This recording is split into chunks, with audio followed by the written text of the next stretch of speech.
afternoon, good evening, depending where you are logging in from. Welcome to the second day of the Asia Finance Forum, hosted by the Asian Development Bank. So this day is very much dedicated to inclusive green finance, and we believe we have created a very interesting and exciting program for you. We are going to hear from great experts on the topic, and we have two excellent moderators who will guide you. So before we start, we have created again a poll for you. We would like to know again, like yesterday, where are you joining us from? So in a second, you will see on your screen various options, various parts of Asia and the Pacific, or you might join us from Europe, from North America, or from South and Central America if you can't sleep. So please let us know where you're joining us from, and I will show the results in a short while. So yesterday, I hope you enjoyed as much as I did the keynote by Mr. Markani and two very interesting sessions. So if you couldn't join yesterday, you can actually watch the videos already on the conference app, and you just have to click at the app and the agenda, and you can see the videos who have been uploaded by my colleagues. But as you could not join yesterday, we asked actually Mr. Jungkyu Lee, the chief of the finance sector group and a known expert here in the Asian Development Bank, to be our eyes and ears and highlight for us some key messages, some highlights, some thoughts. So Jungkyu, you were listening very carefully yesterday. So what are your key takeaways from day one? Good afternoon, good morning, good evening to everyone, and welcome to day 2 of the fourth Asia Finance Forum on reinventing finance for sustainability and inclusion. We actually have enjoyed a productive day of discussion yesterday, encouraged by our distinguished list of speakers and even more distinguished gathering of participants. I am delighted to share some quick thoughts with you about day 1 of the forum and look ahead. But first, thank you to Mr. Woo Chong-um, ADB's Managing Director, who underscored ADB's commitment to lead the fight against climate change as the climate bank for Asia and the Pacific. ADB aims to help mobilize broad support from banks, non-bank financial institutions, capital markets, and the insurance industry in the region, investing in an economy based on low carbon technology and resource efficiency can boost job creation, productivity, and people's welfare in our region. And I must also compliment Mr. Markani, currently the UN Special Envoy for Climate Action, a well-known advocate for sustainability, specifically managing and reducing climate risk. Mr. Kani highlighted yesterday that the world needs a sustainable revolution at the scale of the Industrial Revolution and the pace of digital transformation. And financial markets in the region can help jumpstart the growth of sustainable investment worldwide. Mr. Kani co-chairs the Glasgow Financial Alliance for Net Zero, named as GFANS, and with Mike Bloomberg. And ADB is looking forward to working with the recently formed GFANS Asia Pacific Network to support engagement of Asian banks and asset managers, insurers, and policymakers. These players can lead by example in target setting and reporting and implementing commitments to net zero across the Asia Pacific region. On behalf of ADB, I would also express my sincere appreciation and gratitude to all the moderators, panelists, and participants in the 2 sessions of day 1 yesterday, such as green and blue finance, new tools to fight climate change, and crowding in private finance for blue and green innovation. Your frank and in-depth discussions made for a fruitful day 1. The panel discussions addressed the several challenges investors face in bridging the current financing gap in green and blue finance and the range of solutions. These include green-blue climate financing, tapping capital markets, and innovative public-private partnership solutions for closing this gap based on specific experience. More effective collaboration with policymakers and regulators is needed to bring these instruments to market and build long-term capacity in financial institutions for ongoing innovation on such instruments. Institutional investors and insurance industry have an important role in conceptualizing and piloting new green financial instruments and developing solutions by putting risk on their balance sheets that the private sector is unwilling to bear. And multilateral development institutions like ADB are also critical actors for crowding in the private finance required to scale sustainable finance. And some of the new lending facilities for concessional funding and the deployment of financial instruments such as first loss tranches and credit guarantees significantly lower borrowing costs, support financial sustainability, and drive financial inclusion. It is also more urgent than ever the transition to a green economy be as just, fair, and inclusive as possible, creating decent work and leaving no one behind. ADB fully recognized the impact of businesses on the environment and society. To ensure a just transition, the financial sector should consider environmental and social outcomes equally. Day 2 today will focus on financing a green and inclusive recovery by widening financial access to help vulnerable households, businesses, and farmers weather emerging climate risk using smart solutions. Today's exchange will enhance our understanding of integrating the principles of sustainable development and social and economic inclusion into financial decision-making. We will need to innovate. We will need to reach out to new partners.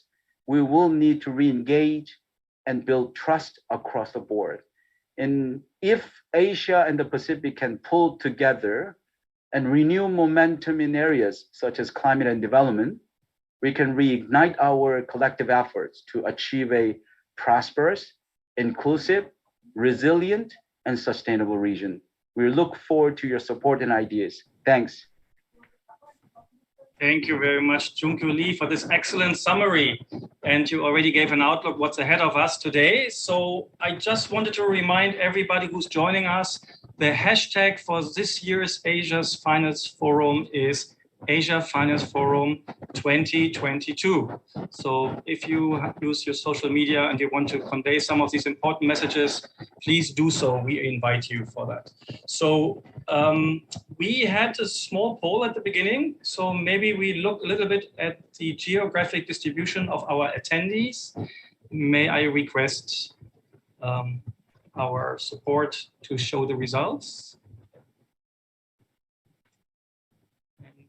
I can see. Okay, so I can see that Southeast Asia, 80%, and it looks like not too many people right now from, there are more people joining now. Okay, so it's still live, so maybe we continue actually to do this poll. I think not everybody has yet taken up the opportunity to indicate where you're joining us from. So we will continue this poll and maybe show it later. So I have now the pleasure to introduce you to our keynote speaker for the second day of the Asia Finance Forum. And this keynote is entitled Financing a Green and Inclusive Recovery. And this keynote will be delivered by Dr. Shamshad Akhtar. And Dr. Akhtar is currently the chairperson of Karandas, a non-profit organization and joint venture sponsored by the UK's Foreign, Commonwealth and Development Office and the Bill Melinda Gates Foundation. And it promotes financial and digital financial inclusions, among many other things. But you probably know her actually as the former Undersecretary General of the Economic and Social Commission of the Asia and the Pacific, UNESCAP, in Bangkok, where she served as a 10th Undersecretary. She's also a former Federal Finance Minister of Pakistan and also the former Governor of the State Bank of Pakistan. And she held and she's holding many positions in various national and international bodies. So we are very happy to have you here with us, madam. And I will hand over to you now. The next 20 minutes are yours. Over to you. Thank you so much for connecting me and inviting me to join you all in these deliberations. It's a pleasure to be meeting up and connecting with our colleagues in the Asian Development Bank after some years. I think it's important to set aside some of the issues at the outset. And I'd like to just highlight a couple of things to kickstart my thoughts.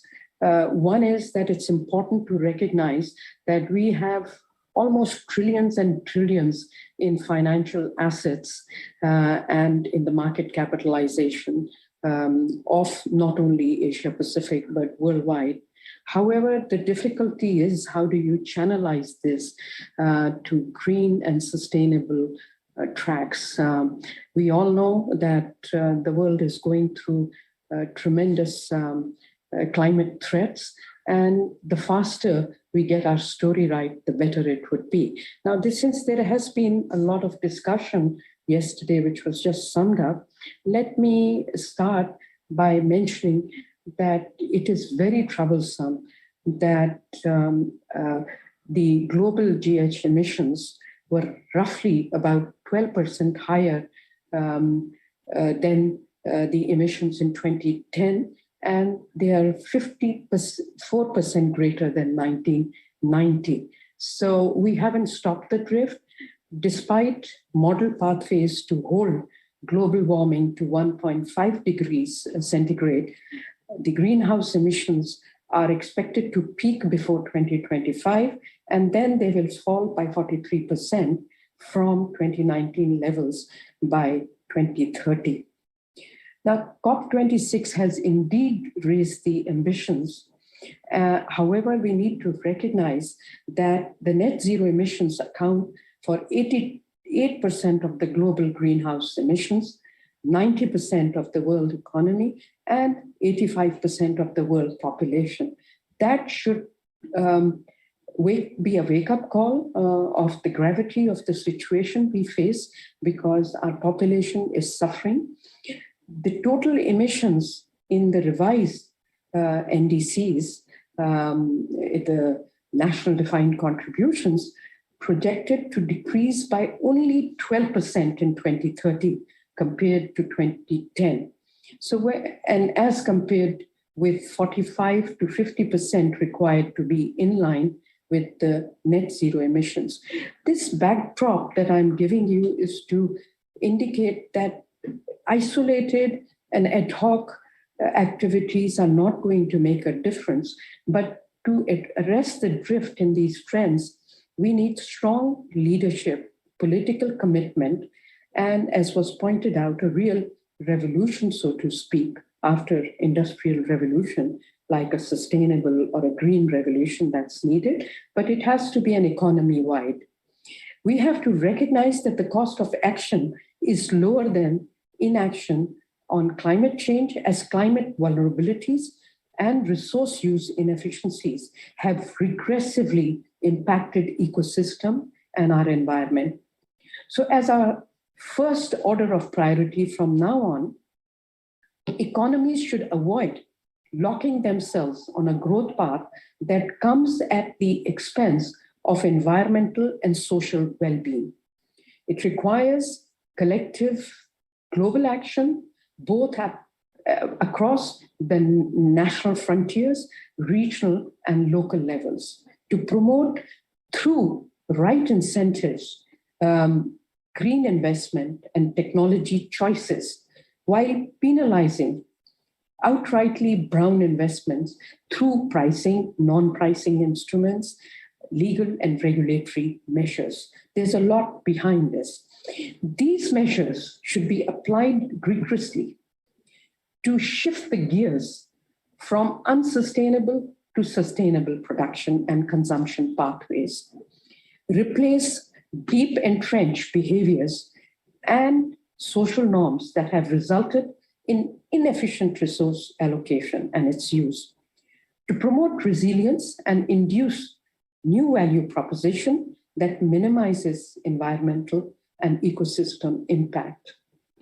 Most of all, green lens, to borrow the terminology of one of the articles that I was reading, that green lens needs to be applied to inclusive finance, as half of the world poor only account for 10% of global emissions, and their carbon footprint is tiny, but they end up bearing the brunt of emissions emanating from other activities. Reducing poverty and inequalities is critical because they hurt both growth and environment. So now we need to catalyze and fast track net zero trajectory by adopting what is the title of this conference, Inclusive Green Growth. This is not a new paradigm. It serves as a pathway to leverage sustainable development with poverty eradication at its core. And those who have been associated with the negotiations of sustainable development, as I was at New York, I was chairing the sustainable development deliberations and within the UN system, and then it was taken over by member states. Poverty eradication, people advocated that we should not lose sight of poverty eradication in whatever we do. Hence, all the goals point towards that. And now there's a huge nexus between green and sustainable development, and it moves both sides.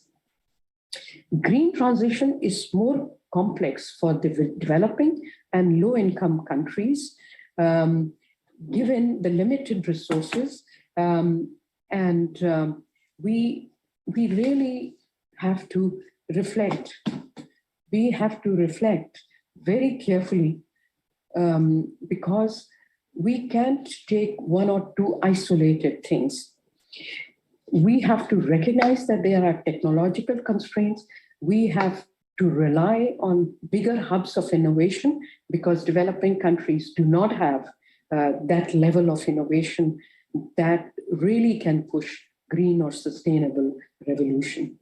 Policymakers would have to strategize better, and they have to move from classical or orthodox models of growth to adopting new green growth models that factors environmental sustainability and social consideration in the production functions.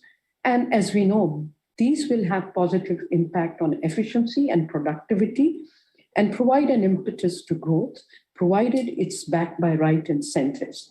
Now, not many countries have actually moved so systematically, and they don't have theoretical or empirical models that can push them towards green growth. The most classic example I can share with you is that of Korea.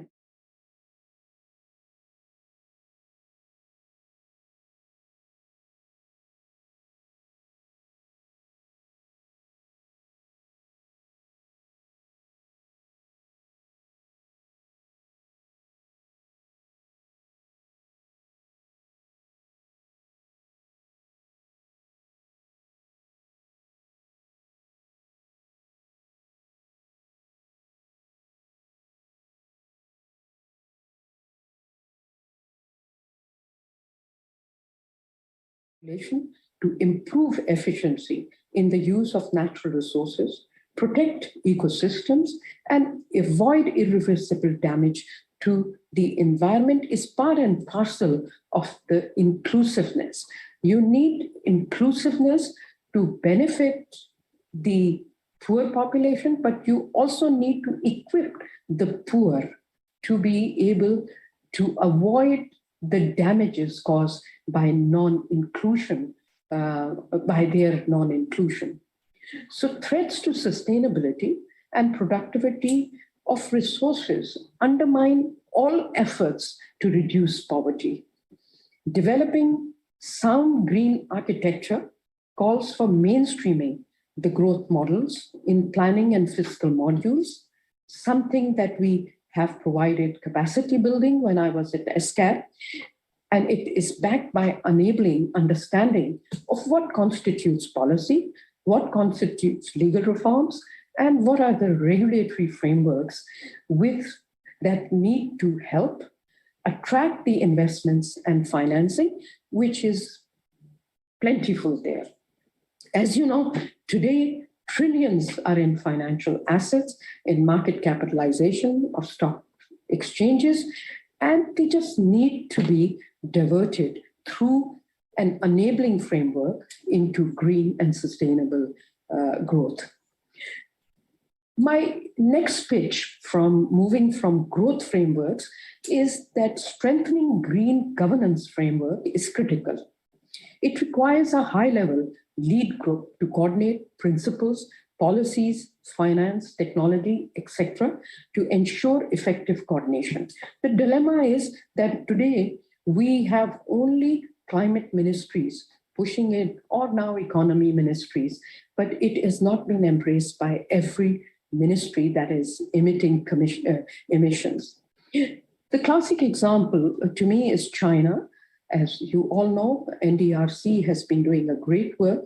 It, in 2021, set up what is called the leading group on carbon peaking and carbon neutrality.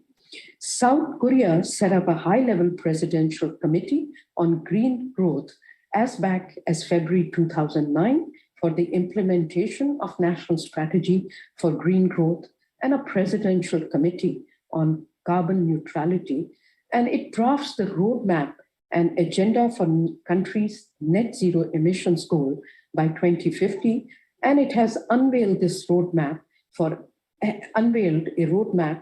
ending the use of coal in power generation. Nepal, another extreme case, has established an Environmental Protection and Climate Change Management Council and an Interministerial Climate Change Coordination Committee to steer and coordinate across ministries, because as you know, glaciers are melting there, including where I'm sitting, Pakistan, which is ranked fifth in terms of the intensity of climate vulnerabilities. Interministerial Committee on Climate Change in Singapore and National Committee on Climate Change Policy in Thailand are also very good examples. Management of trade-offs critical to balance short-term versus long-term sustainability, choice between designing economic recoveries, as we were doing, to restart the brown economy, or opting to benefit by seizing the opportunity to accelerate the transition to a green economy. Ironically, we did not fully take advantage of the funding that was made available during COVID-19, and because we, of course, had to rescue people and lives. Challenges to nurturing an inclusive green economy are enormous, and more so to make sure that you are serving the rural, where majority of the Asian population still reside. Most of all, to me, and I am going to pitch now into major elements of transition, most of all, energy transition to me is the most complex. And we did a lot of analytical work on this frontier for Asia's energy transition, where we also advocated for development of supergrids, interconnectivity. Asia accounts for half of the global emissions. Among others, 42% of energy is generated from coal, in contrast to relatively low 22% in Africa. Ironically, per capita carbon emissions in most developing Asia is at a low level, and carbon emissions growth curve has been more flattened than that of the GDP growth. So we need to move there, and yet we are facing very high emissions because of the fuel choices. To realize net zero requires absolutely across the board an aggressive decarbonization strategy of the high emission sectors. And I'll name four: energy, transport, agriculture, and industry. Just the land use in agriculture is mind-boggling. This requires global standard setting on decarbonization and its value chain to accelerate the transition to net zero. COP26 emphasized phasing down and not launching new coal-fired power plants domestically and not financing coal-fired plants abroad. There is need to further position to deal with the stranded assets of the stock and also that of the future as we are exiting from the high emission sectors. Green transition, however, may be hindered by energy, supply chain, and food security concerns, which is really hitting us now. Renewable energy has to be scaled up, and it is feasible, as almost the entire global solar panel production is in our continent. It's concentrated mostly in China, Malaysia, Vietnam, and Korea, and we need to develop trading regimes to allow for swifter and less costly transfer of technology. Similar scaling up of wind energy and production of wind turbines in Asia is an opportunity for the heavy manufacturing industry to turn away from fossil fuel power plants to large-scale offshore wind turbines. Let me move to the need for accelerating the electrification of transportation sector, which also offers another opportunity and is a climate imperative for Asia.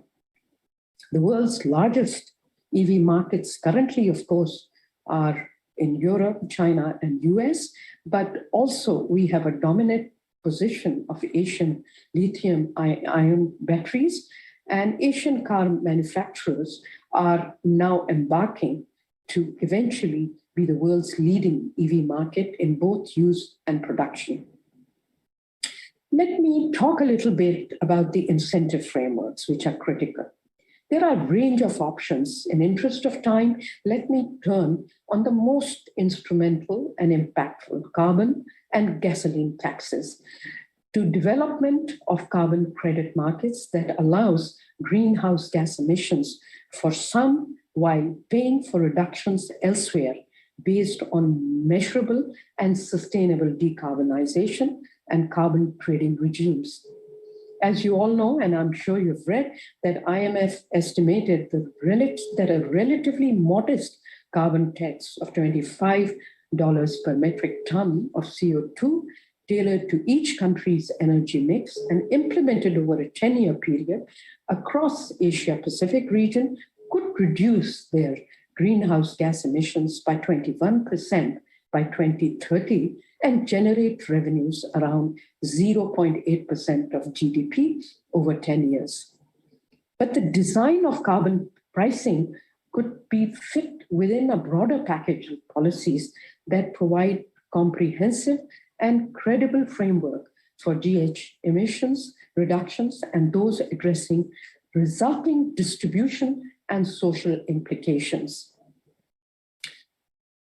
Let me switch gears to my favorite topic, that green transition is not possible without finance. It's not as if finance doesn't exist. Green finance and sustainable finance gains momentum and is gaining momentum and will gain further momentum as it offers an opportunity to draw private sector into financing net zero.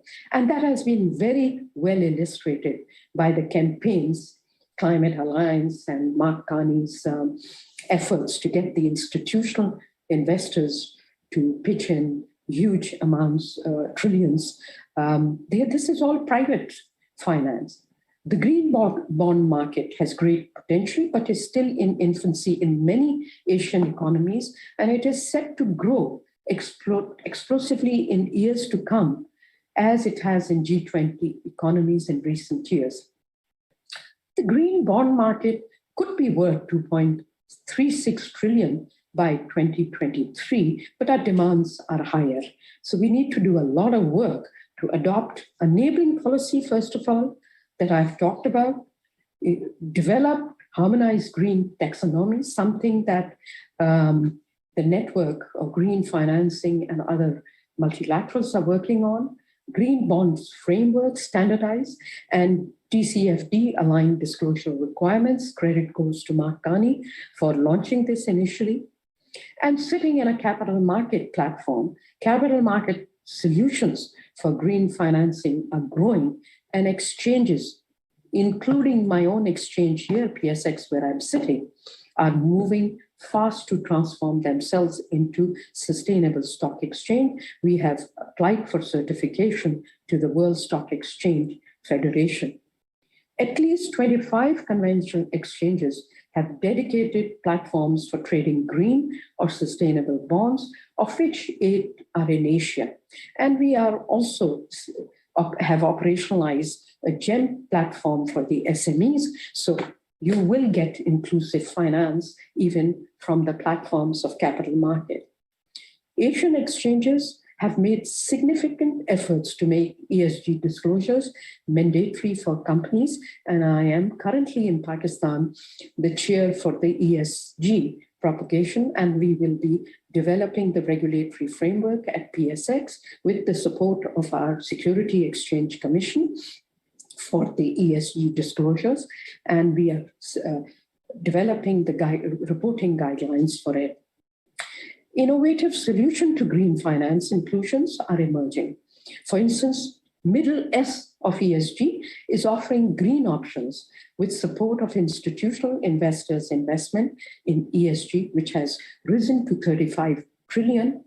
Index insurance is taking off. It helps protect farmers against climate event, and social protection payments, which have been fast-tracked because of the setting up of new payment system, which is anchored to enhance digital inclusion. At Karandas, we have supported the Central Bank of Pakistan to set up a very advanced digital financial inclusion platform supported by Bill, Melinda, and okay, I'm just finishing. So climate finance and green technology transfer is another very important element. Though Asia has been principal beneficiary region, it accounts for 30% of overall climate funding commitments. Let me try to now conclude and give my last few words more by way of the inclusion storyline, that net zero emissions cannot be achieved without transformation. That has implications for workers and also the revenue losses in the regions when we are moving from climate prone to climate hurting activities to climate neutrality, or for that matter in the regions most affected, and or the trade export of fuel producing firms and vulnerable segments of the population. So one of the most challenging and important transformation is for countries to achieve a just transition from coal to affordable and reliable sustainable energy. Developing a just transition strategy anchored on low carbon pathways, rejuvenation of effective localities, building green infrastructure, and encouraging sustainability across industry would help create new opportunities for effective businesses and regions for people exposed to growing vulnerabilities, create new opportunities for the effective businesses, regions, and jobs for displaced. To me, it is essential to remove all subsidies for high emitters and impose carbon taxes. They should help us fund a just transition. If this complex transition is not managed in a just and equitable manner, it could create unnecessary hardships for communities, and we would be in a regressive mode. So with this, I conclude that just transition is the most powerful mechanism for inclusion, and the architecture needs to be more holistic to be able to filter down to the most climate vulnerable regions and people. And we need to deploy the whole of the government approach to financialize and fiscalize climate change. Thank you so much. Over to you all. Thank you very much, Dr. Shamshat Akhtar, for your keynote speech. This sets the scene very well for our first expert dialogue. Just maybe 2 or 3 quotes I took away personally. So you mentioned the urgency to move fast to tackle climate change. The cost of action is lower than the cost of inaction, I heard. And we have to shift our gears from unsustainable production to a more sustainable production. And so let's continue the conversation with our expert panel. And once again, Dr. Shamshad for setting the scene. And we have a session prepared called Smart Solutions for Jumpstarting an Inclusive and Green Recovery. And I'm very happy that we have a very experienced moderator to run this session. So I'm handing over to the award-winning news anchor of CNN Philippines, Mr. Rico Hison. So Rico recently won the Asian Television Award for Best News Anchor, and his daily weeknight program, I heard, The Final Word, won Best News Program. But many of you, and I include myself, know him probably from the time with BBC World News, where he anchored Newsday and Asia Business Report, which, to my information, was broadcasted to more than 400 million households worldwide. So probably you're one of the most known news persons in Asia and the Pacific. And he will actually run you through our dialogue session in the next 90 minutes. Rico, over to you.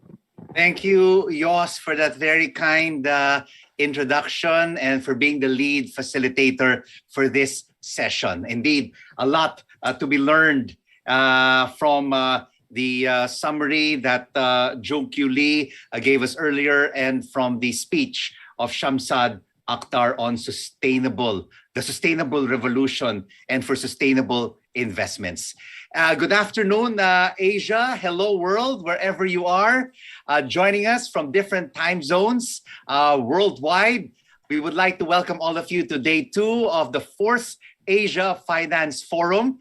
I'm Rico Hison, and I'm your host and moderator for this session 3, Smart Solutions for Jumpstarting an Inclusive Green Recovery. I would like to thank the Asian Development Bank for inviting me to moderate this very important subject. And it's wonderful, really wonderful to see thousands or hundreds of delegates joining us for this online event. And I really wish we were all together in one city, one venue, just like in previous gatherings before COVID-19, interacting personally with each other, exchanging notes, ideas, business cards, and emails. But in this session, we will focus on how the COVID pandemic has changed policymakers and consumers' mindset to digital adaptation. The session will also show how smart regulatory approaches can safely support responsible financial inclusion, provide greater access to women, impact the real economy, improve affordability, accessibility, and reduce, that's the most important thing, reduce the carbon footprint. Financial inclusion has been increasingly championed over the past years as a way to improve people's livelihoods, reduce poverty, and advance economic development in the aftermath of the pandemic. So this session promises to unlock thought-provoking ideas on financial inclusion and increasing support for environmental, social, and governance. And we hope that this will spur not only engaging discussions, but also urgent collective action. Together, we will unite in this session to find more smart solutions to jumpstart an inclusive green recovery. And to get this panel starting, I would like to introduce our guests for this session. Our first guest is the president and the country head of Tonic Bank Philippines. Let us all please welcome Maria Lourdes Pineda. Long, thank you so much for joining us. Our next speaker is the chairwoman of the National Commission on Women's Affairs in Kazakhstan. Let us all please welcome Ms. Lazat Ramazanova. Lazat, thank you so much for joining us. Our third panelist is the investment manager of Tridos Investment Management, joining us right now from Amsterdam, Sagar Thakar. And our fourth panelist is the managing director of the Project and Export Finance Group in HSBC, joining us from London, Jonathan Drew. Thank you so much, ladies and gentlemen, for joining us for this key session. And of course, after the panel discussion, we will have a question and answer segment with all of the hundreds of participants who are joining us at the moment. So please send us your questions, whatever it is, whatever thoughts are in your mind, through the Q&A chat box that is currently on your screens. All right, let's start off with our first question, a general question for all our panelists today. And we'll start off with Jonathan, who's joining us from London, from HSBC. Share with us, Jonathan, what is the interface between financial inclusion and support for ESG, environmental, social, and governance monitoring? Jonathan. Rico, thank you very much. And perhaps before I answer your question, I would just like to thank the ADB for inviting me to join this very important session. Thank you very much indeed. Rico, I think your question is a critical one. And I think the commercial institutions, the private sector, has long recognized that good business can only happen and take place in thriving communities. And in turn, thriving communities depend upon a supportive and supporting environment, a physical environment.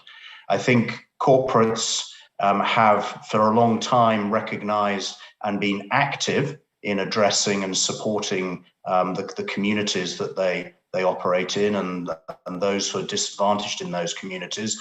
But it's been much more recent that corporates have recognized the challenge of the underlying environment, the natural environment, and the adverse financial impact, that the damage that's been done to that environment, and including, of course, temperature rises, climate change, and the financial impacts that is having and will have. That's a much newer area of focus, I think, for too long. A little bit as Director Shamsad says, because so many of those natural resources are not priced. We don't have carbon pricing, so they've been left out of the financial equation, the commercial equation. But I think that is now changing, a recognition of those risks. And also, I think, of course, again, as Dr. Shamsad pointed out, the interplay between the communities and the environment, as people think through the impacts of a degraded environment, how so many of those will hit hardest the most disadvantaged sections of our society. I think that's a critical recognition. And then, of course, in trying to address that, of course, commercial entities, private sector have developed a number of different sort of financial tools and products to really try and drive more capital into those sectors, and perhaps we can come to those in a moment. But I'll pause there with those sort of introductory comments, Rico. But just as a follow-up, Jonathan, how has the commercial market developed and over the past years, and used ESG principles to support inclusive green finance? Yeah, absolutely. So, and again, we had a great introduction from Director Shamsad. So the total sustainable finance market, the commercial market, last year reached more than $1 trillion in the public bond markets.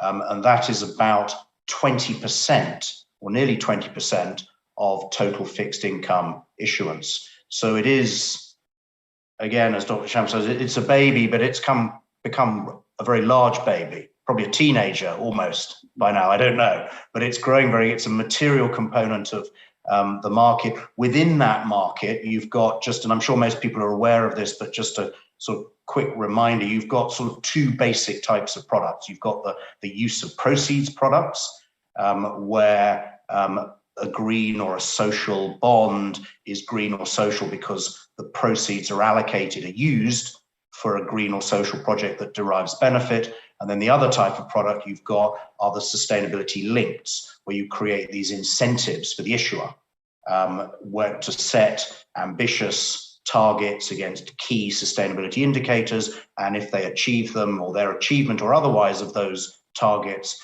then drives links directly to the payout mechanism under the financial transaction. And both of these types of products we've got there in the bond market, in the loan markets, and they're becoming very quickly now very mainstreamed. So the markets have grown, and within that, across the sort of the different areas of ESG, we've got the themes to which these transactions are related cover, yes, the environment, yes, climate within the environment, but other environmental issues as well, plus some of those linked social issues around affordable basic infrastructure, diversity and inclusion, health and safety in the workplace, as well as more broadly, good governance of business. Right. So there's now quite a comprehensive range of products, and the markets have now scaled to a significant size. So these are mainstream, but it's important to now keep driving those,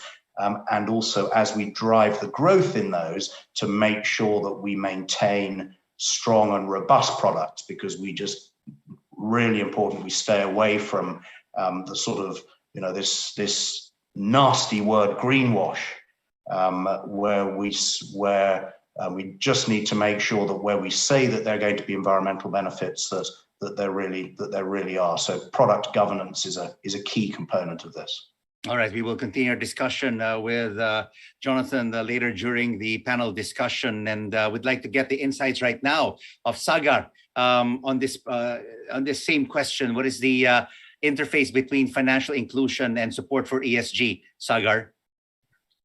Yeah, I think there has been a tremendous amount of support drive towards ESG, driven by global impact.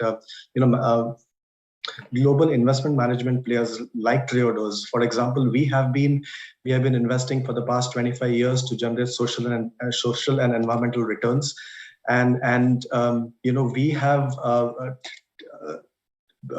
brought specific products which drive financial inclusion. So for help and also mainstream some of these initiatives into the market. So for example, we have been one of the founders of GAVB, which is a global alliance for banking and values, where we are a network of about more than 60 banks to actually have financial inclusion and social and economic development as the core of the business model. So we have been playing an active role to kind of bring that in mainstream into the market. And basically, share with us, Sagar, why is Triodos investing in institutions that are committed to major social and ecological issues? Yeah, I think we believe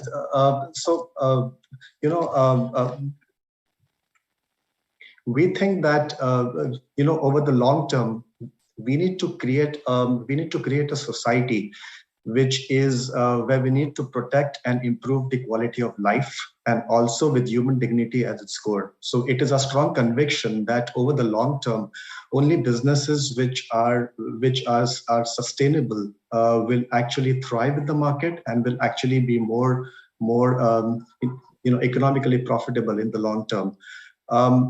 If you look at the compounding issues which we are facing, if you look at the top 5 issues which we are facing according to the World Economic Forum, it includes issues like climate change, biodiversity. It includes things like soil degradation.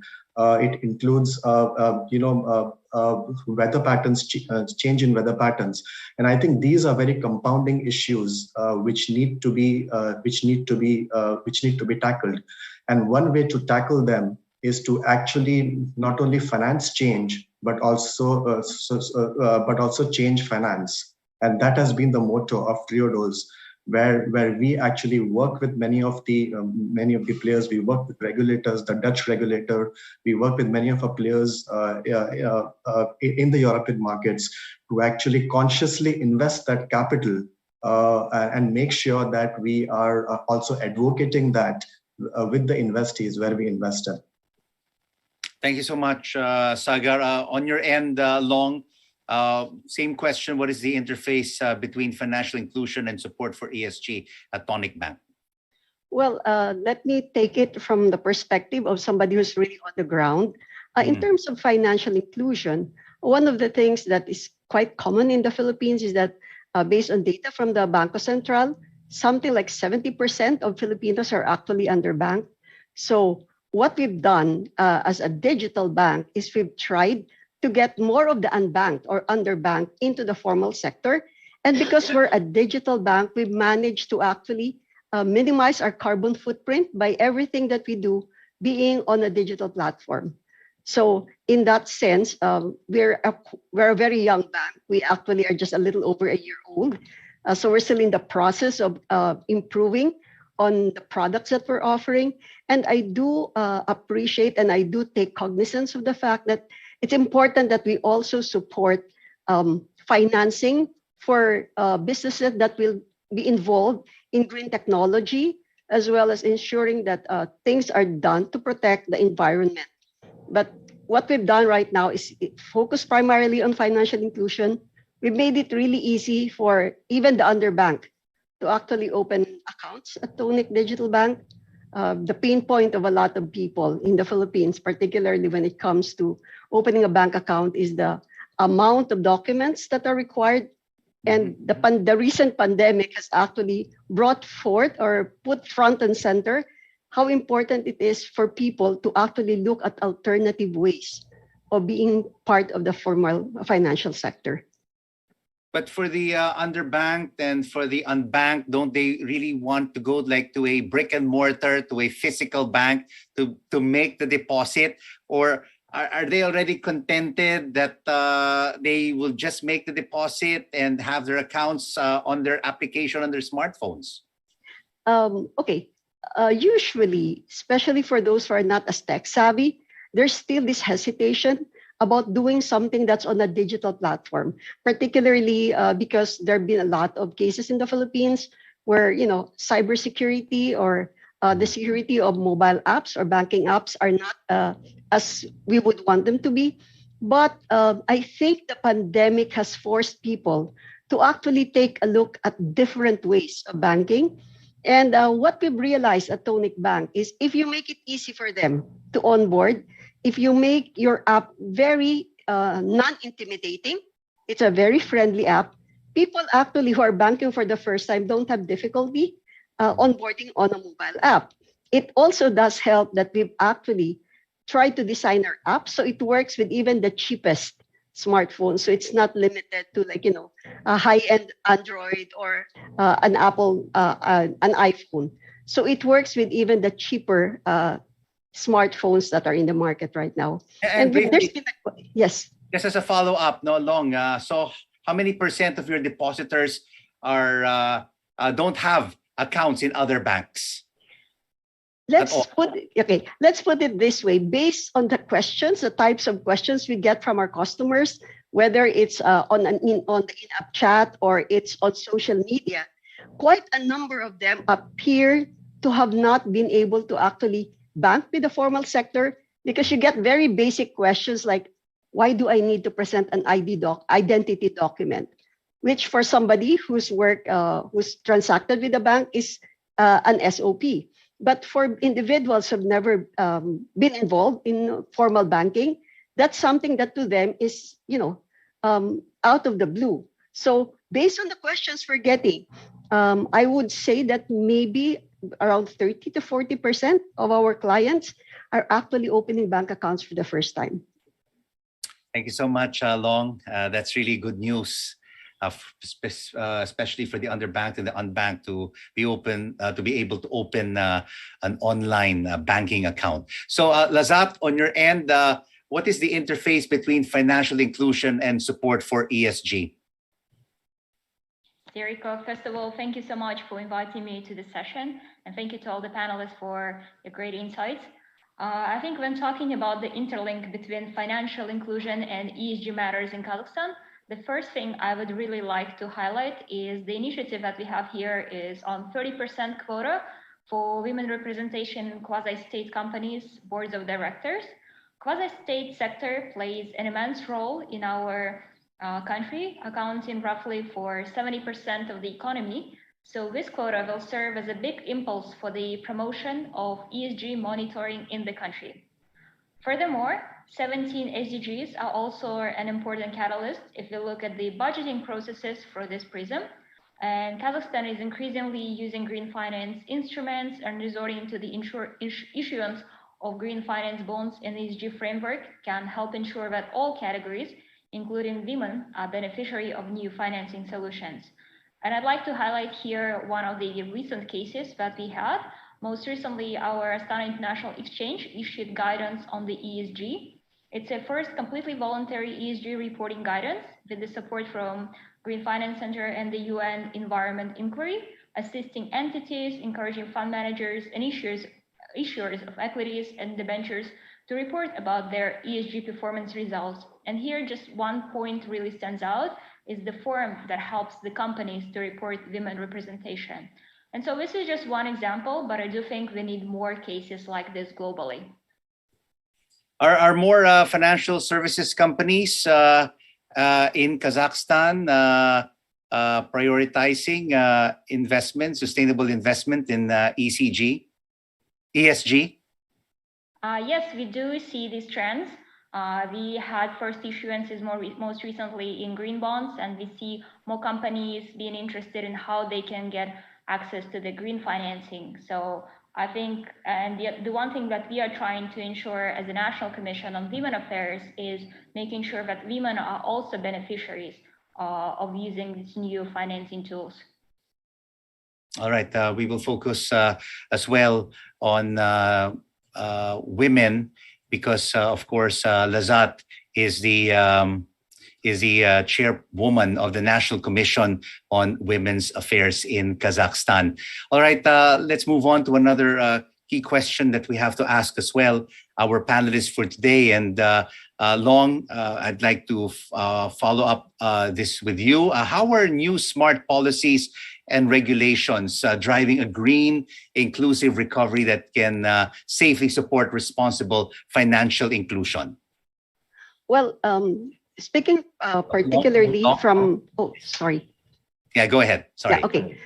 Speaking in particular from the perspective of a digital bank, the good thing is that in the Philippines, our banking regulator has actually encouraged the opening of digital banks. And they, in terms of financial inclusion, they've also actually came out with regulations that allow people to onboard as customers of a formal bank without the need of ID documents, identity documents. This has been a pain point for a lot of customers. And what we're also looking at, and one of the things that the Banco Central has done is, particularly for digital banks, we are not allowed to have branches. So in that sense, that actually minimizes our carbon footprint because the requirement for digital banks is all of our interface, all of our interactions with our customers have to be on a digital platform. So right now we're in the process as well of trying to figure out how we can actually support green finance, doing it on a digital platform. So that's something that we would also like to actively be participating in. And I'm hoping that the central bank would come up with clearer guidelines to allow digital banks to do just that. So do we expect, apart from Tonic Bank, more digital banks opening in the Philippines now that you've been a trailblazer on this front? Well, actually, the Banco Central has issued 6 digital bank licenses. Presently, there are 3 that are already operating in the Philippines. We have 3 more that we expect to operate in the next couple of months, hopefully before the year 2022 ends. So there are going to be 6 digital banks that will be offering their services to the public, whether they be depositors or people who need loans. And I just hope that we will be able to get additional guidance from the BSP so we can go into the space of actually financing green technology on a digital platform. Because that's the difference between a traditional bank and a digital bank. We are not allowed to have face-to-face interaction with our clients. Everything has to be on the app.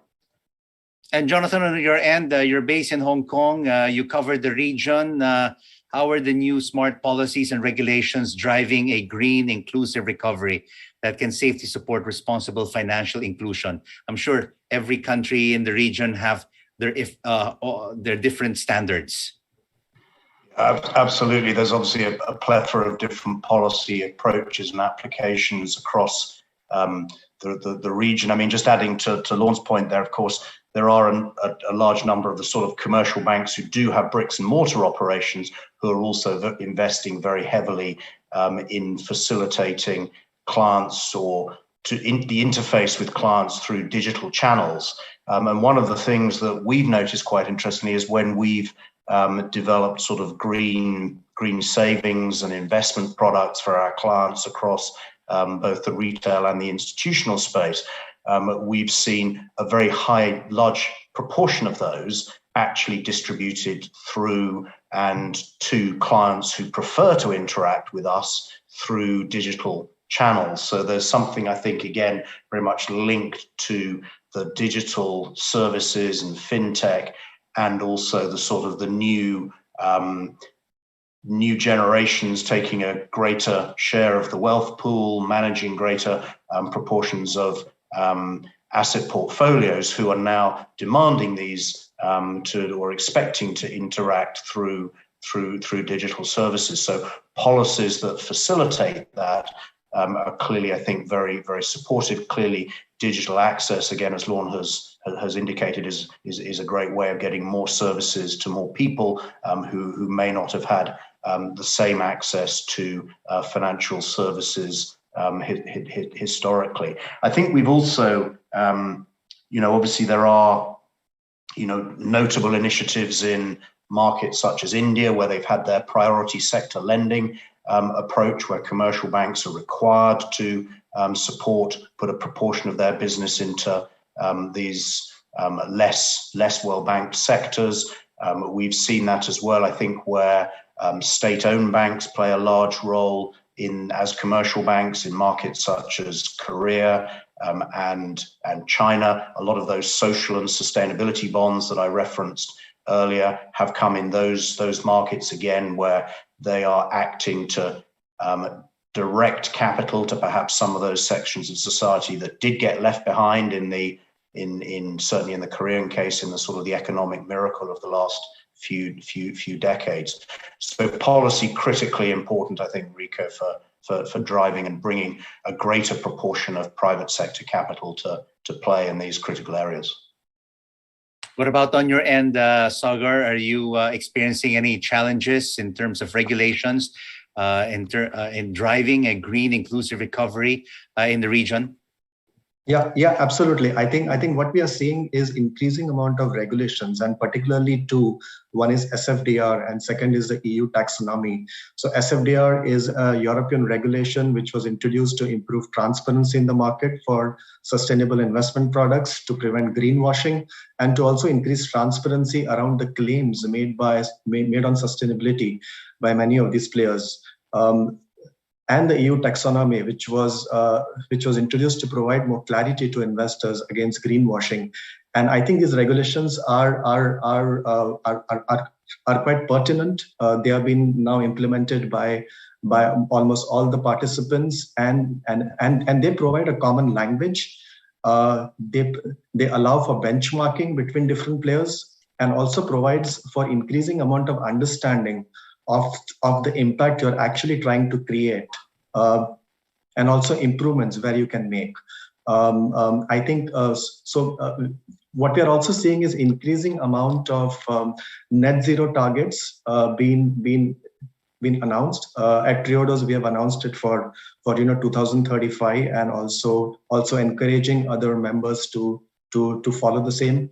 And I think when it comes to specific policies for financial inclusion, we have our own sustainability policy for financial inclusion, but we are also kind of advocating that with many of our peers and also investees.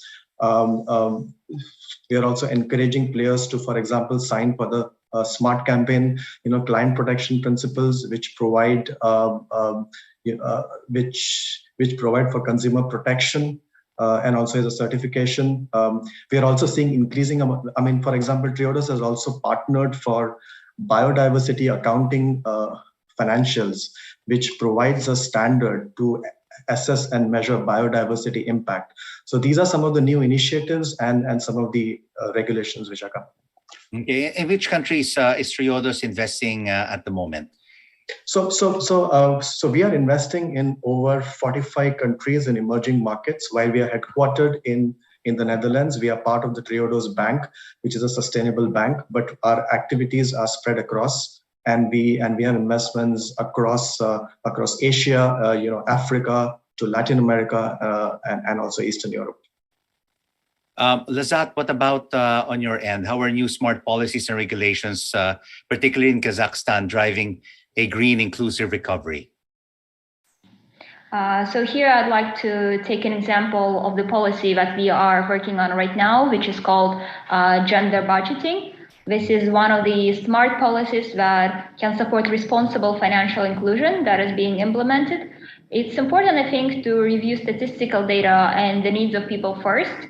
So if we take cases of cities, districts where the majority, say, of children are girls, when they, as an example, I'd like to highlight, then the football fields do not get built there. It's something else like gymnastic halls that gets the funding from the state. So the demographical analysis is also at play here. And I think cascading budgeting processes and changing the analysis techniques should be something that will allow to fight the poverty and allow for the responsible financial inclusion. So do Kazakh women now have easier access to appropriate and affordable financial products and services? So we are creating new opportunities as one example. So yes, through the Women Entrepreneurship Resource Centers. So I think if we set up new business opportunities for women to participate in green businesses as well and give them financing tools there, that's also another tool. And that's something that we see in high demand here in Kazakhstan. All right, thank you so much, Lazat. Jonathan, I'd like to get back to you.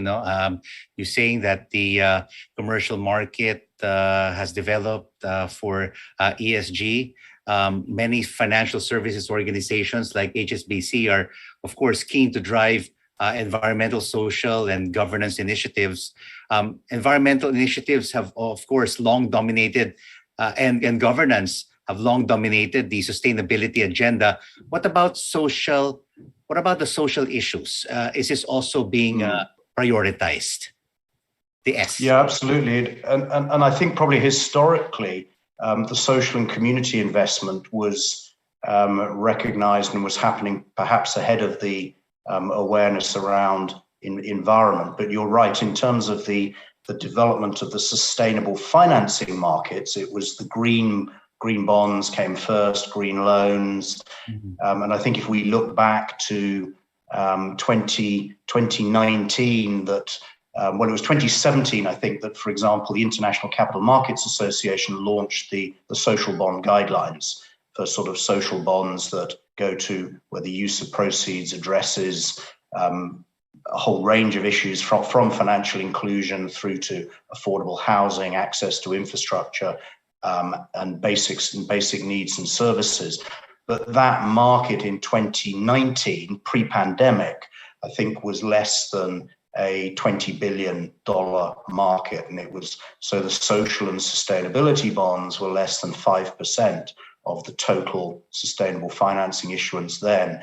And then we saw a massive change with COVID. We saw in 2020, or through to 2021, the social and sustainability bond component of that $1 trillion that I mentioned earlier was up to 20%.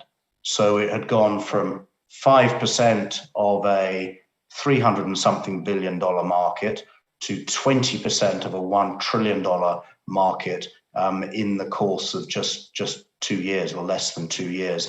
And in our view, it was very much a COVID driven impact. If you look at what happened to sort of market indicators as we went into COVID, we saw a huge shift of capital. I mean, we saw MSCI's ESG leaders massively outperform MSCI's ESG laggards in the first quarter of 2020, 17% or something, which is a massive outperformance. Now, some of that has reversed, but I think COVID really woke people up to, in a sense, the fragility of our society, but also the need for responsible corporates to deal with that action. We saw many corporates taking action, whether it was bringing basic medical needs in the first instance, actually in some cases ahead of governments, so PPE to areas of need, medical support through philanthropic programs.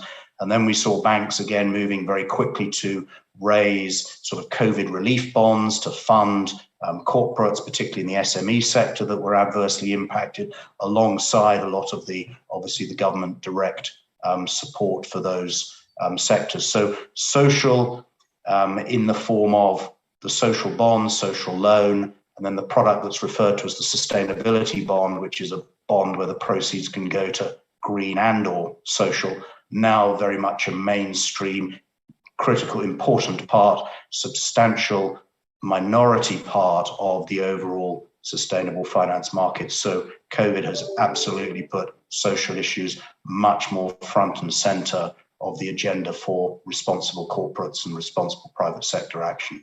And you think this could be sustained over the next several years? It's not just because of COVID. Well, I think it will grow, Rico, because I think, again, and Director Shamsad raised a point about sort of, for example, in Asia, the water situation. And this sort of recognition that in fact, all of Asia's major river systems, for example, which are critical to the welfare of, half the world's population, from sort of thinking about sort of critical to the food supply system. Climate change, ice melt in the Himalayas, drying river systems, ingress of seawater, salination of critical food supply, of land that's critical to the food supply system, huge social pressures that is driving. And so I think what we will see as there's further examination of how these climate change scenarios are going to roll out, increased recognition that some of the biggest and most important transition or transmission mechanisms from climate change to financial impact on the private sector will be through these social factors. And I think that will raise the profile of these. So I think it's here to stay, and I think it will grow, Rico. That's great to know. Sagar, when you invest, do you look at firms innovating at every step of the financial services value chain that reduces as well carbon footprint? Yeah, I think we actually look at it on a more holistic level. So I think one is that so we have 6 or 7 guiding principles on which we assess how to invest in that business. I think one is that the impact or social or an environmental plan, it needs to be at the core of the business. So I think that's one of the most guiding principles. We try to understand and assess whether the future potential of that investment, the transformative potential of that investment, and also check whether that investment fits with our fund mandates on positive change. The second one is to actually mitigate the negative impact. And over here, we have developed our own minimum standards, which are quite aligned with, for example, the IFC minimum standards, which ensures that there is no harm being caused to people and planet. And these minimum standards, for example, fall into 3 categories, like planet awareness, human dignity, and also governance awareness. The third one is to really assess the sustainability risk. And this is both from an inside-out perspective and also from an outside-in perspective. That means the impact of an organization or a business on the people and planet, which is inside out, and also the impact of climate change and shortage of resources, for example, on the business, which is outside in. And we factor those risk factors in our analysis, which is combined with the risk and return for that investment.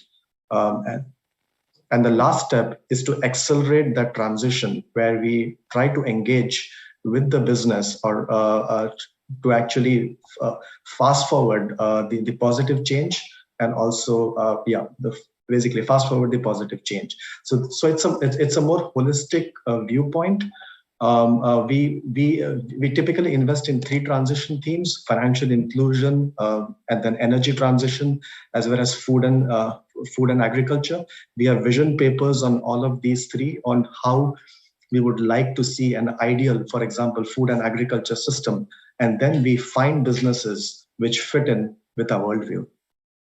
Before we continue discussion, we would like to encourage all our hundreds of participants joining us right now for this session on smart solutions for jumpstarting an inclusive green recovery to please send in your questions. We would love to hear from you. Please type them in on the Q&A chat box. So please send in your questions so we can ask your thoughts, your insights, your concerns about this session today to our speakers who are joining us this afternoon. So I'm sure, Sagar, you receive thousands of proposals. What would be your advice to the people or to the participants, to the institutions who are joining us today that wish to make a difference and possibly attract investments from firms such as yours, Triodos? Yeah, sure. I think one would be to really look at the fundamental need in the market. Look at your business, which actually supports the real economy and changes a fundamental need in the market, which has impact at its core as its vision. So I think that is one of the first things we look at, and then build your business around many guiding principles on responsible lending. These would be, ensure that there is responsible pricing and transparency. Ensure that there is fair and equitable remuneration policies. Build your business around client-centric principles, which also addresses a fundamental need, but is also adaptive to their constantly evolving needs. These responsible principles can also be found on our website. And I think, and also look at innovation, look at technology as a backbone for your business. Because we are strong believers in technology as a means to financial inclusion, and also very supportive of digital businesses which are evolving. For example, we have been investing in fintech for the past 6 years, since 2016, and very much aware of its transformative potential to increase the reach, quality, and affordability of financial inclusion. And on your end, Jonathan, I'm sure you also receive so many studies, proposals on your table, not only in Hong Kong, but also in London. What are you looking for in a good deal? Well, I think if we look at, for example, in our commercial banking activities, where we're lending money, or in our wider sort of investment banking activities where we're supporting our clients access the capital markets, what we're really looking for are sort of well-managed, robust clients who are taking into account these ESG issues, because we do see them as fundamental ultimately to the long-term creditworthiness of our counterparties. And we are seeing today being able to describe and having a robust and credible plan as to how you're going to support the transition and a just and inclusive transition as absolutely critical to getting and maintaining or improving best access to the international capital markets. So that's sort of what we look at when we're sort of thinking of our sort of banking type of activities, and that's obviously the area of the bank in which I sit. But I think if you talk to colleagues, who are, sort of helping other clients manage their wealth, whether it's private or institutional wealth management, asset management activities, they'd give you a very similar story as to sort of where they're looking to allocate capital to get robust, long-term, improved, long-dated, risk-adjusted, robust returns. So it's critical to address, and for anybody looking to raise capital these days to address the whole spectrum of ESG issues, from social issues through to climate and the transition to a low carbon economy. For HSBC, in terms of allocating capital, what is the percentage that basically goes to the Asia Pacific region compared to the other regions worldwide? Oh well, it's very significant. I don't have the exact number in my head, Recon, but I would say it's order of magnitude, half of where the bank's capital and lending activity, commercial activity is based in the Asia Pacific region. It's obviously our original home base, although obviously today we've evolved into a truly global organization. So supporting Asian growth, wealth creation through this huge, in the climate sense, transition process is absolutely core to our activities and purpose. Lazat, let me get back to you. You mentioned about key initiatives and programs in Kazakhstan to help women have easier access to appropriate and affordable financial products and services. But today and going forward, what are still the main challenges that Kazakh women still face in terms of getting appropriate financing for their projects and for their businesses? Oh, I think our responsibility as a commission is just creating more and more opportunities for them. Concurrently to my mandate as in the National Commission, I'm also the head of the Presidium of the ECOGER Regional Ecological Organization Associations. It's one of the NGO organizations, and for the second year in a row, most recently, we organized the conference. And we have seen that many women, they ask for what are the new projects, what are the new products that they can participate in. And we see that as Kazakhstan declared the target to become carbon neutral by 2060, while it can be a challenge, but it also presents a lot of opportunities, and for women themselves including. So we cannot transition, say, in one instance just to using clean energy only and things like that, but which can lead to economic turmoil, abrupt switch. But we can make progress, and we can ensure that solutions benefit all groups. So we see that the demand that they have is having targeted solutions. We have targeted financing products in loans already for businesses, but I think the potential that is untapped yet is having more targeted, more niche products, say in green financing solutions just for women. So things like that, I think it's something that we will work on going forward. Yeah, because the pandemic, Lazat, also widened inequalities between generations, nations, and communities. Women alongside the poor, elderly, disabled, and migrant populations have been disproportionately affected. Who are still the vulnerable groups in Kazakhstan, and what are the risks? Can you share some of your thoughts on this? Sure. Yes. So post COVID-19, we have seen one of the research studies that we did here on the effects of the pandemic. I'd like to highlight is as Kazakhstan created a lot of the support measures, subsidies for the businesses. Women, a lot of the times, they have not been aware about these opportunities, so they were not fully participating, have not been full beneficiaries simply because they just didn't have that access to the knowledge. It's something that we research closely with the UN. So we see that informational access and communicating is also important to making sure that women are included, are aware of everything that's happening. Yes, thank you so much, Lazat. Let me get back to you. You were talking about earlier the unbanked and of course many of them have taken to open accounts with Tonic Bank, but of course digital technologies have, of course, we've seen created a lot of opportunities for many people to get easier access to financial services. But of course in the Philippines you also have the unreliable internet access and the lack of affordable tools or digital skills that have also created the digital divide. So how do you narrow this gap? Okay, what we've done is, particularly because, as I mentioned earlier, not everybody is tech savvy in the Philippines, particularly the older generation. They're not as comfortable with technology. What we've realized is that the pandemic has forced even the older people to actually take a second look at digital. And we actually have quite a big sprinkling of elderly who have decided to open accounts with Tonic.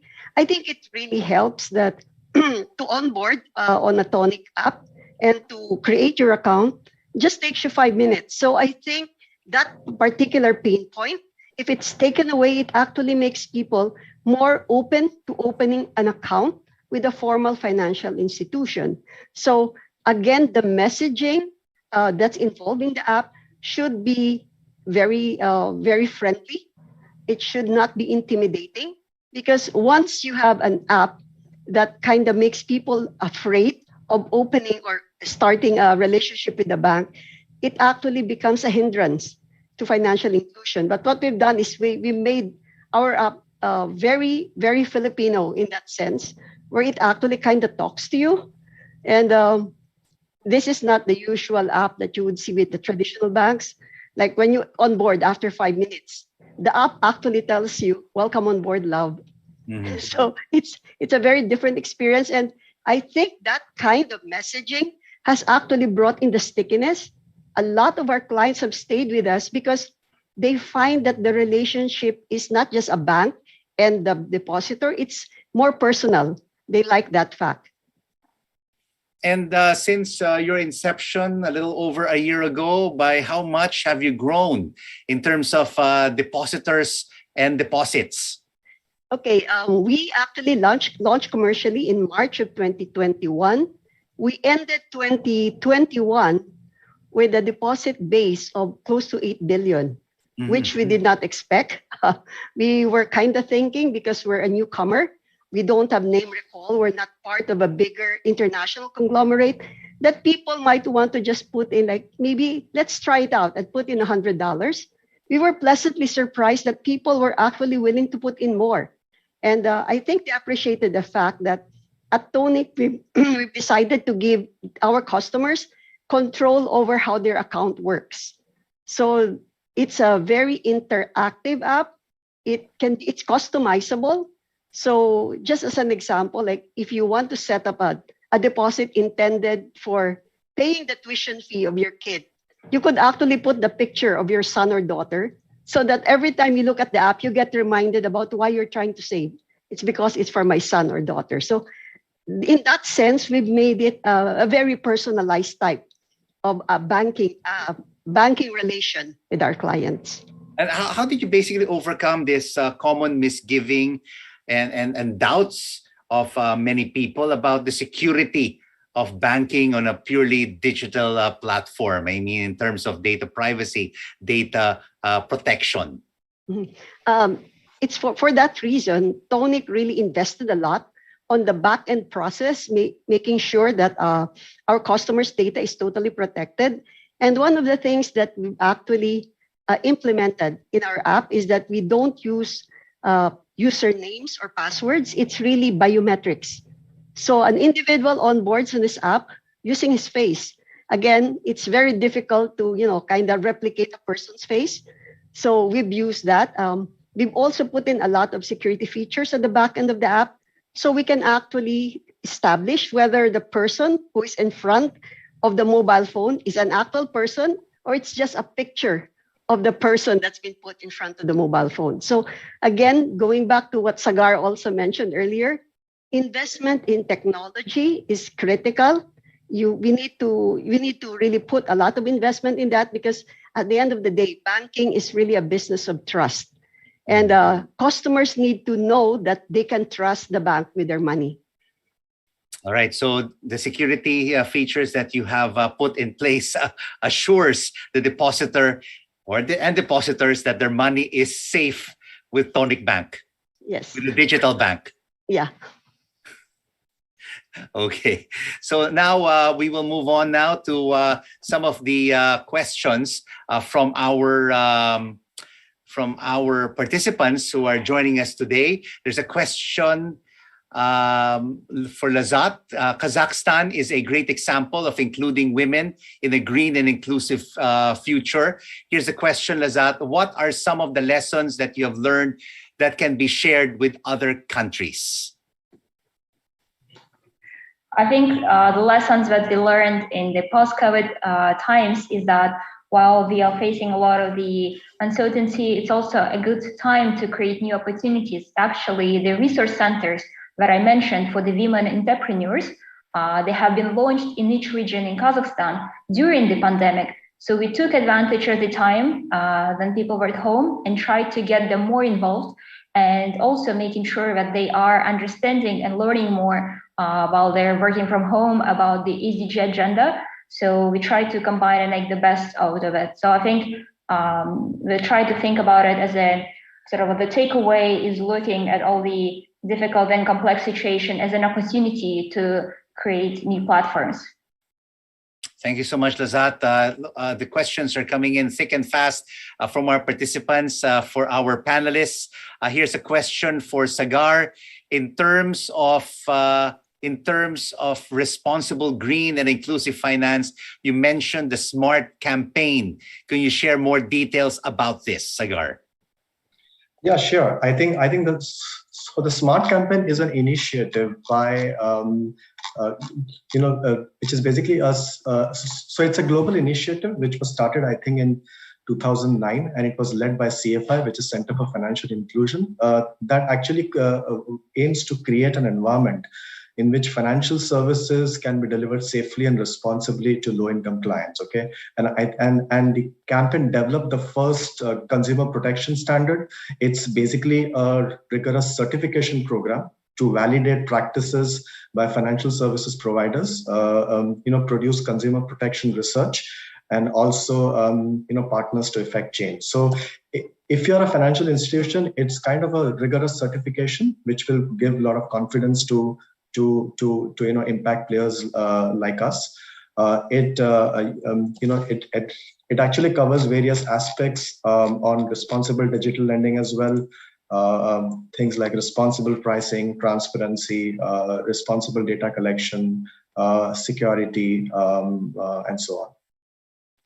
And Jonathan, this question is for you. Could you please address what types of risk do you experience in the integration of ESG into green financing? This is from Judy Tai. Thank you. Well, Rico, this is a critical question. I mean, one of the specific risks around green financing is this topic of greenwashing that I referred to earlier. There is significant reputational risk for a financial institution that is either reporting or marketing a product that is ESG focused in one of the different formats. Then it's hugely important to make sure that the product is sold in a way that is not misleading. The product is delivering the benefits that it sets out to deliver. In our wholesale funding business, whether we're working through, or delivering many of these what we call sort of labeled loans and bonds, that we spend a lot of time assessing transactions on an individual basis to make sure that they are delivering benefits and that they do align to well-respected market standards and principles, whether set out by the likes of ICMA or the Loan Market Association. So that's a key risk that we have to focus on. I think other areas within ESG investing generally, of course, you have, and to comment some others have made, you've got some new technology risks, of course, in many of the sectors. So those have to be evaluated carefully. You've got a lot of new and emerging and disruptive clients who are growing businesses very quickly in fast-growing emerging sectors. So the need to assess counterparties and their capabilities is another critical area.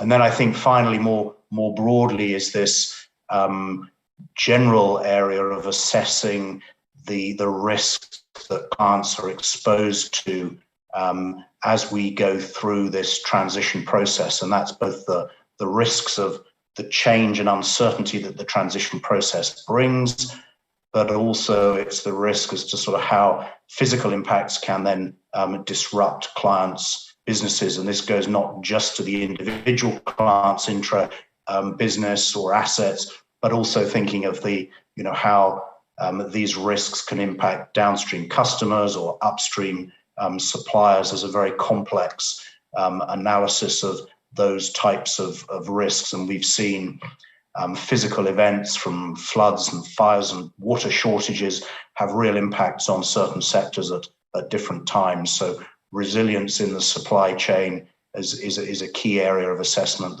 that we focus on through our overall credit assessment. Thank you so much, Jonathan. Here's another question for Lazat.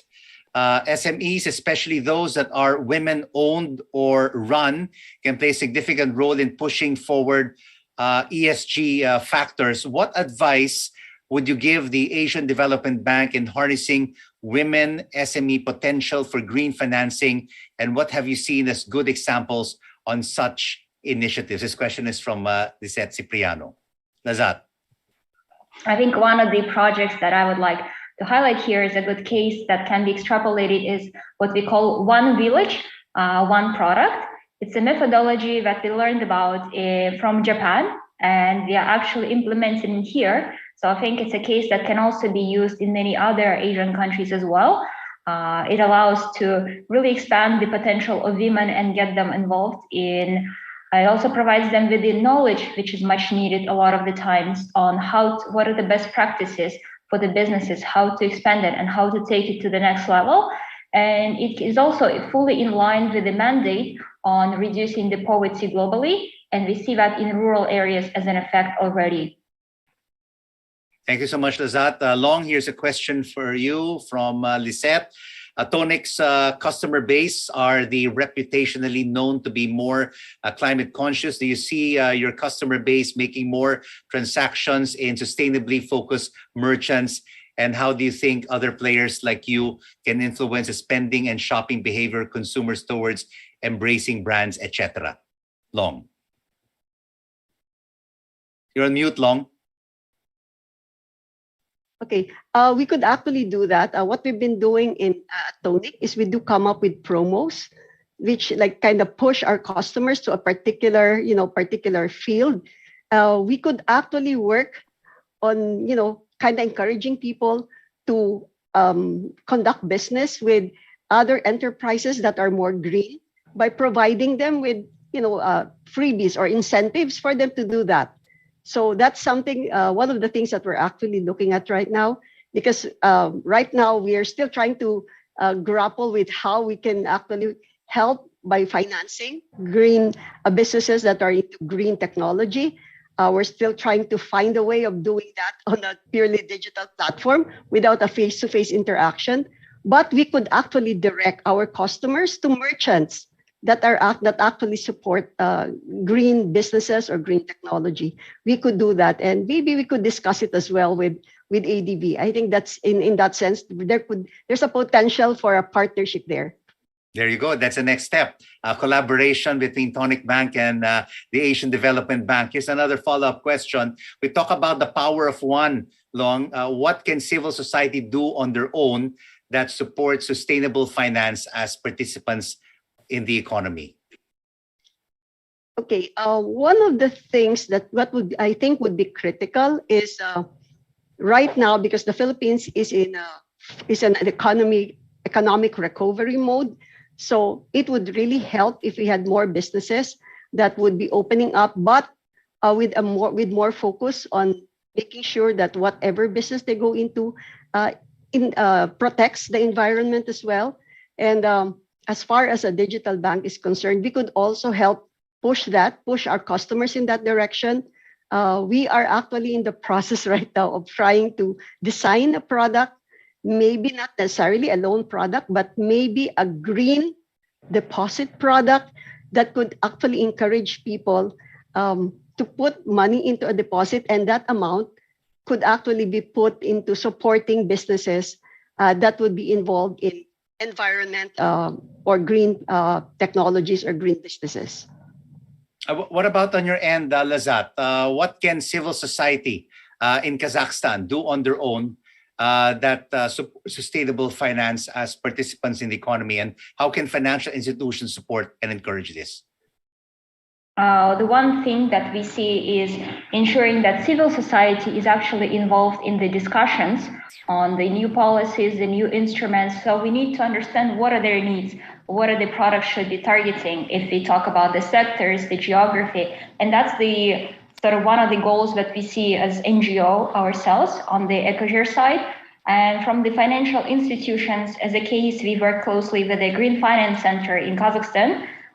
So that we can also get the new access to the new instruments and ensure that they are implemented at the best international standards. And your thoughts on this as well, Sagar? What can be the role of civil society? Yeah, I think it can be at multiple levels. So I think at the level of the society, I think focus on circular solutions. For example, waste management, circular themes. I think that's a big theme in Europe, which I see very much applicable to Asian markets.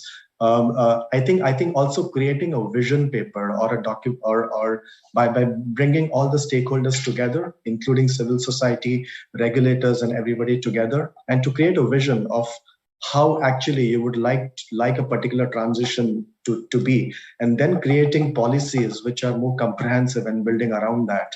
I think that is a much more sustainable way to go about it. I think the third one would be at a very individual level to be very conscious of the choices you make, whether it's recycling your own clothes or food and so on. I think conscious choices. I think it's not an easy problem. It's a difficult one, but it requires all of us to kind of come together to make a difference. Your thoughts, Jonathan? I think civil society has a huge role to play, Rico, in from everything from responsibly challenging activities that that may not be sustainable and in broader societal interests, through to, as Sagar mentioned, sort of research on topics, bringing forward sort of new project ideas, and of course, again, to Sagar's point, like every individual, even the smallest of organizations have pots of funds to manage, to invest those, allocate those in a manner, make selections of the investment managers and how they manage those, placing ESG issues as a priority. So I think hugely important constituents in a successful transition process. A follow-up as well for you, Jonathan, and I'll also get the reactions of the other speakers. From your perspective, how can multilateral banks like the ADB support governments, policymakers, regulators, and the private sector to better support green and inclusive finance? I think keep doing what they're doing and do even more of it, Rico. I mean, I think the ADB has made an extraordinary contribution, not just in the financing it's delivered, but in the sort of advisory to governments around setting smart policy at a sort of a high level, but also helping individual governments develop smart procurement policies.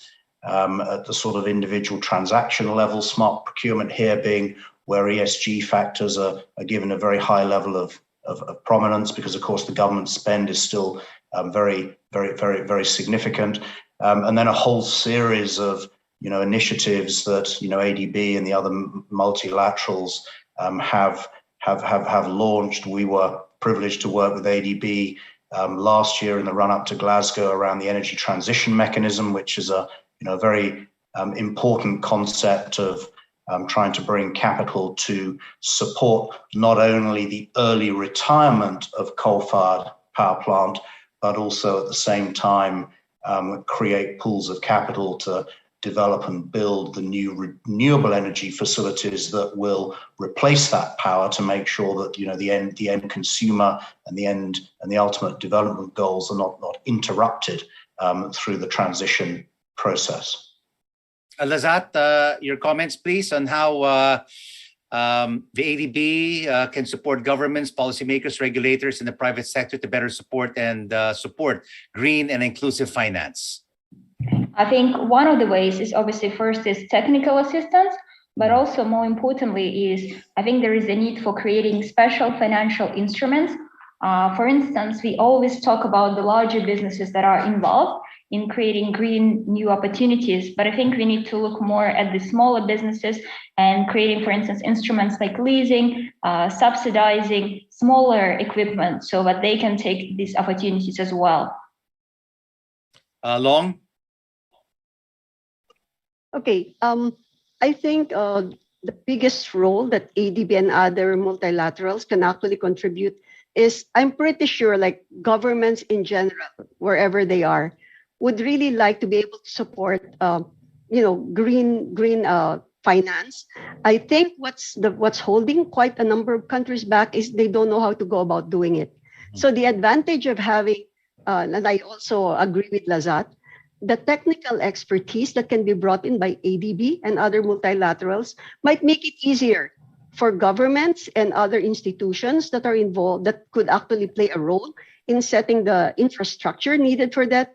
It would really help them if they were provided with expertise and the experience of other countries in doing this. Then it would be easier for them to actually factor it into how they plan, how things are done in each economy. Sagar. Yeah, I think ADB can play a more catalytic role compared to the private sector. So compared to private players like us, ADB can be more catalytic because they can take more risk and more longer term plays. They can have more funds which are more longer term compared to the private sector. So that's one way. A second is technical assistance and also capacity development and support projects right from the early stage. The third point would be to also partner with private institutions and via fund of funds in themes which are much bigger and much difficult to tackle. For example, sustainable agriculture or biodiversity or decarbonization of energy. I think these themes require much patient capital, which sometimes the private sector may not be able to get in. All right, thank you so much. But there's a follow-up question for you here, Sagar, from Anya Prilia Azaria. Are there any plans from Triodos to fund renewable energy products in Southeast Asia, such as Indonesia, Malaysia, Vietnam? And what renewable energy sector will you focus on? Solar, hydro, wind, geothermal? Yeah, sure. I think nice question. Yeah, I think we are certainly focused on Southeast Asia and we are looking to finance renewable energy projects. We are more focused on renewable energy right now in Asia. So looking at solar, wind, hydro requires more longer term investments. So it's a bit out of focus at the moment. But we are also open to looking at more themes in energy transition. For example, energy efficiency. You look at if you look at the different themes there, we are also open to that. Certainly looking to further our cause there. There's a question here from John Owens for all the speakers. Let's ask this question first to Jonathan. To support green and inclusive finance, apart from remote account opening, supporting digital channels and avoiding greenwashing, what are some of the other key topics that regulators and policymakers should focus on? Okay, well, I think I'd probably pick two areas to answer that from, sort of thinking how the public sector can support the private sector to be more effective in allocating capital where it's needed. And the first will be in the area of disclosure. Obviously, a lot of good progress has been made around, corporate disclosure. Good disclosure, good information is essential to well-functioning markets. I think there's been a good progress around disclosure of ESG items, but we're still at the stage where most of the guidance is quite general. I think we need to get more specific around disclosure requirements around, requiring disclosure of emissions under the different scope categories, driving more consistency of disclosure, because we've got a lot of many people now are disclosing, but there's significant inconsistency in the way they disclose. I saw that I think MSCI had some data out the other day where now I think corporates globally now more than 45% are disclosing scope 1 and scope 2 emissions. In emerging markets, that's not so bad. It's a bit less, about 38%. We need to push that number up, but we also need it to be consistent so investors can use that for allocations. So I think disclosure is a critical area of collaboration. And then the other area would be a longer term issue. Disclosure is perhaps more shorter term, but a longer term issue around the supporting of carbon pricing. We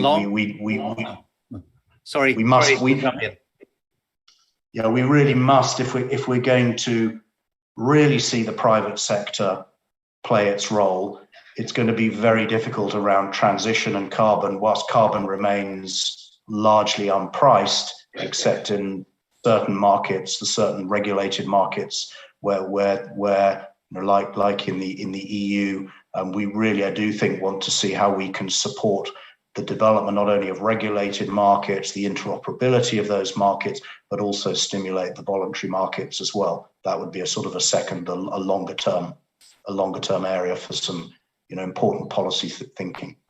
Thank you so much, Jonathan. Briefly, we have about 9 minutes left till the end of our session. So, Along, your thoughts? Okay.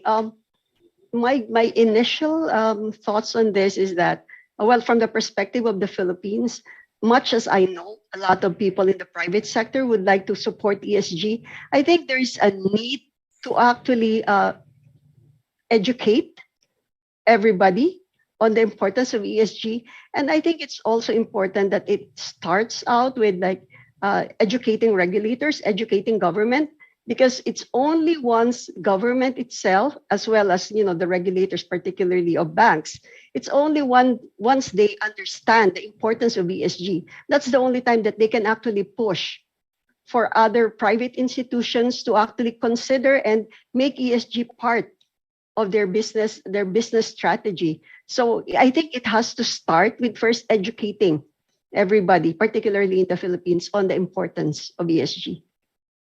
Lazat?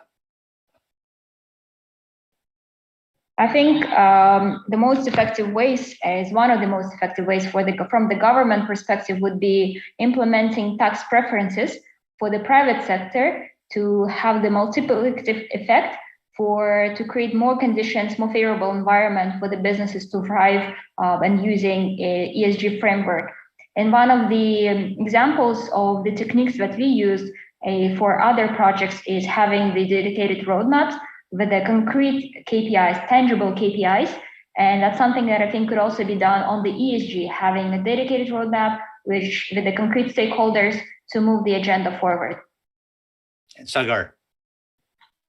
Yeah, I think I agree with both with all of my panelists here. I think with Jonathan on standardizing disclosures and having all the financial institutions disclose on the real impact which they create, as well as have a sort of carbon pricing, if possible, on the activities which they do.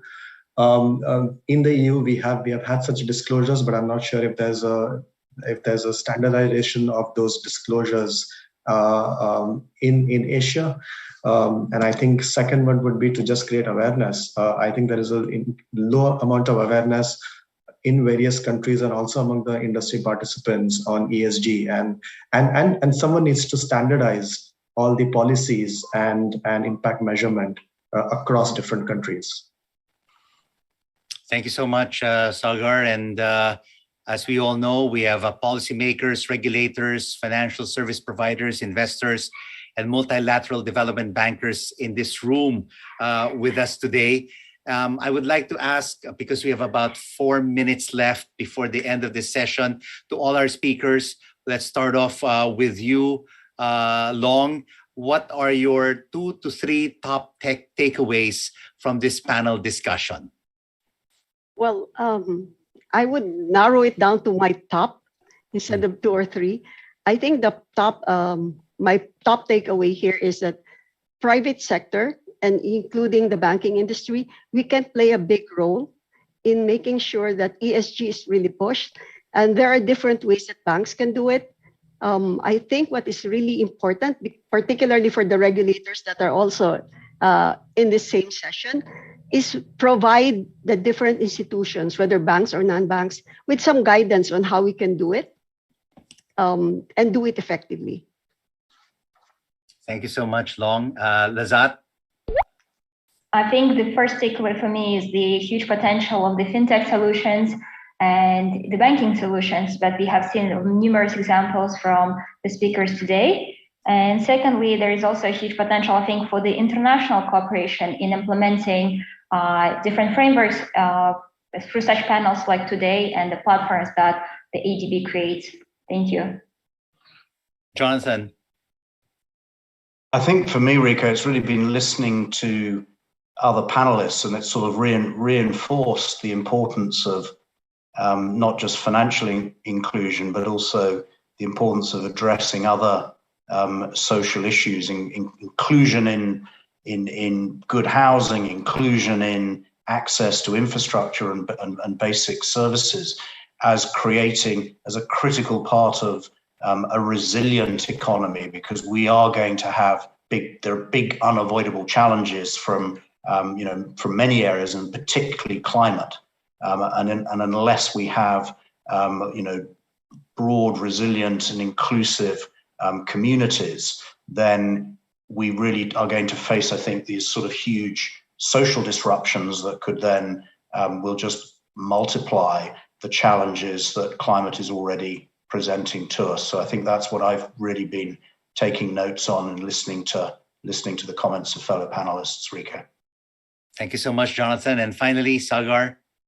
Yeah. I would just start top down.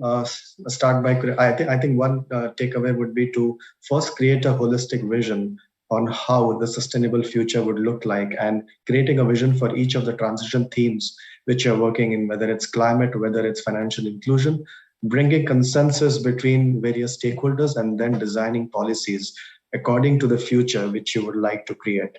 I think that's one. This is my second takeaway, and also request would be for developmental institutions like ADB to play a more catalytic role, capacity development, focus on themes which are more longer term, and then work with many of the players to create that world.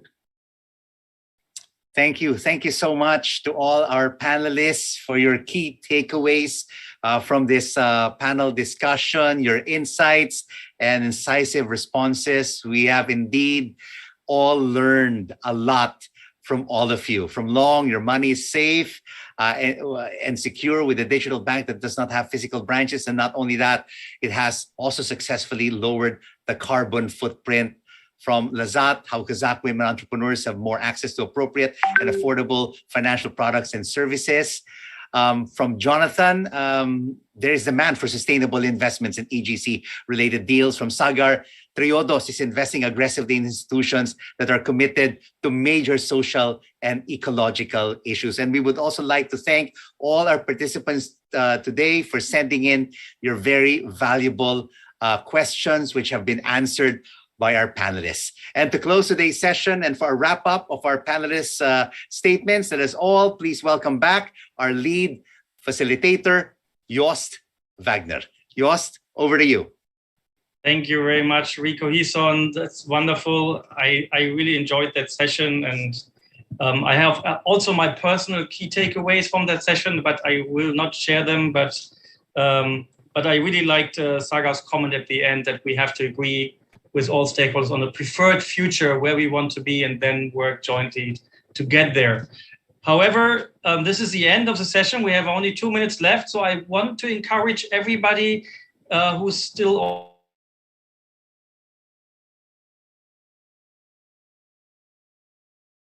next to the question Q&A button. So if you spare 30 seconds, then please give us feedback. And then I wanted to let you know this is not the end of day 2. This was only session 3. We still have session 4 for you. This will take place in exactly 1 hour from now at 4 p.m. Manila time. So you have to do maybe some math to see, but it's actually only 60 minutes from now. So you have time to re-energize. And then we have session 4, widening financial access to help vulnerable households, businesses, and farmers weather climate risks. So a very interesting session moderated by our ADB colleague, Karen Lane, and she has 3 interesting guests. So don't miss it. Please come back in 1 hour from now. And I think that's it. Once again, thanks to Rico. Thanks to Saga, Lazat, Long, and Jonathan for sharing your insights. And I hope to see many of you in 1 hour from now. Have a good day.